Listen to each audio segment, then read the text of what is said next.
Thoughts become feelings. Now, that's a bit of a cliche, but it's true. And let me show you just how it works. Right where you are now, conjure up the thought of what for you would be really, really dreadful, really awful. For me, it would be something like receiving a phone call to say one of my children had gone missing from university. And even as I say that, I can feel a tension in my tummy that pops up straight away. And also notice how your mind takes that thought and runs with it. So even though you know you're standing here listening to this video and you're pretending to do it, it has a physiological response. So let's now do the opposite. Think about something that for you is the utopia. And for me, it would certainly involve a hell of a lot more sunshine than we have in my world today. And as you focus on that thought, again, notice, what do you feel in your body? Where does your mind take that thought? Does it run with it just as easily? And if you feel a little bit tricky or awkward doing this, play the game with someone else. Say to them, what for you would be the worst that could happen to you? And as they start to tell their story that for them is their greatest catastrophe, just notice how their physiology changes, how their expression in their face changes. They're telling a story. It's not real, but it's changing how they feel.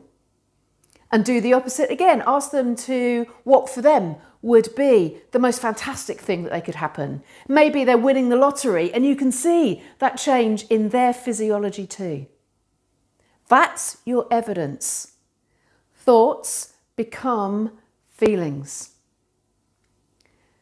So when we focus on negative thoughts, that's when we create anxiety. When we worry about something that either has happened and you can't change, or something that hasn't yet happened, probably won't, and you can't influence in the now. Worry is creating that feeling that we call anxiety in our body. It's releasing chemicals that's going to, in the long term, start to have a detrimental effect on health. And it is possible to just change that thought. Your signal to change the thought is that feeling. I'm feeling anxious. Step one, is what I'm worrying about real?